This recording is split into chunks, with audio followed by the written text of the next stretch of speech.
Hey guys, I'm back with Emily Page from Pearl Resourcing, and today we're going to talk about the importance of designing packaging with shelf life in mind, obviously for food service and grocery related products.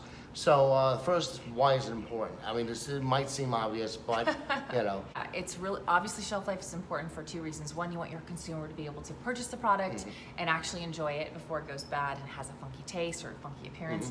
Otherwise, you leave a terrible impression on them and they want to get their money's worth. So you want to serve your customer by having great shelf life. And number two, because logistics takes a long time. You have lead times to manufacture product, you have to package it, then you have to ship it in a truck, then it's got to get on the shelf at the grocery store. And so there's actually this need that you have to preserve your product from the moment that you manufacture it to the point where a customer even could possibly purchase it. So and buyers feel more comfortable if it has a little bit longer shelf life because it's more selling opportunities. Yeah, they don't want to risk losing product either. And so it's in service of everybody in the whole supply chain. Getting to the point of sale is thinking through your shelf life and trying to find a strategy that can maximize and optimize that. Ideally without adding chemicals that could be harmful to the person who's consuming it or that just isn't natural or safe. So so how can you do that with packaging? That's what's so cool is that packaging can be a way that you can avoid using chemicals. So one of the first things that packaging can affect is the type of machinery that you can use that will allow you to get better shelf life. So with things, fresh foods like salads and other things that can kind of go bad quickly, you can use something called gas flushing. So if you have a type of material that is non-porous like plastics, you can flush the product with gas, which removes, or like with nitrogen, that removes the oxygen so the product doesn't corrupt. Awesome. Packaging allows you to do that. Number two, you can use something like a cryovac, which sucks, but because of the plastic and the way that you encase the product, you can suck all the oxygen out of there so it doesn't actually So oxygen is the enemy when it comes to these situations. Yeah, for bacteria, so it's really helpful, like string cheese and a lot of meats.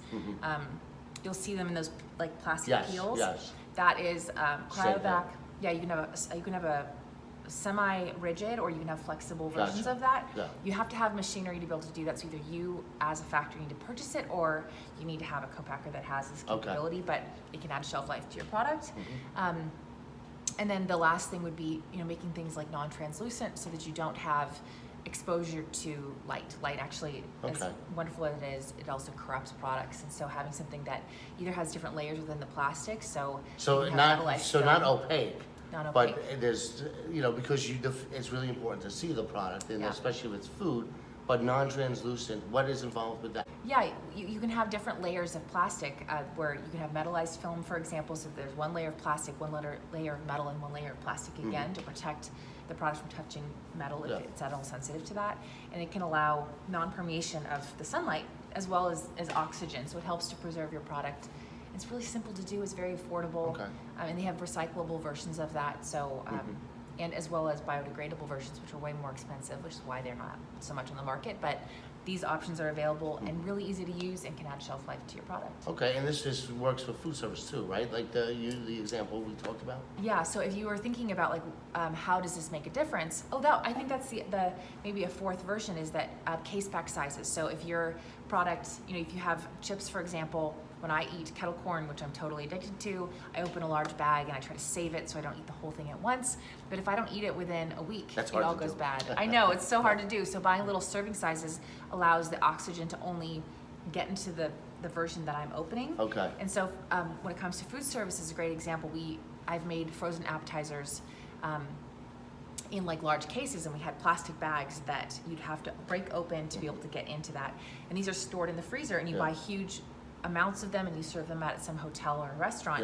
And an employee who's rushed, who wants to do the right thing but doesn't have the time, goes in, opens the bag and loosely ties it back up, and then the product ends up being exposed to the oxygen in the freezer and starts tasting funny or drying out. It has that refrigerator kind of taste. By adding individual wrapping around each tray, we're able to eliminate that issue where things don't go bad so much because they're smaller serving sizes. And that means additional packaging.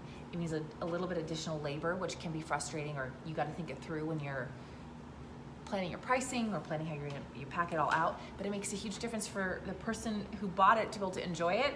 Therefore, you get better repeat purchases. So pack size can help. Great. All right, well, thank you. If anybody wants to get in touch with Emily, you could reach her at emily@pearlresourcing.net. We'll have the information in the post, and thank you for joining us. Thanks, Joe, for having me. Okay.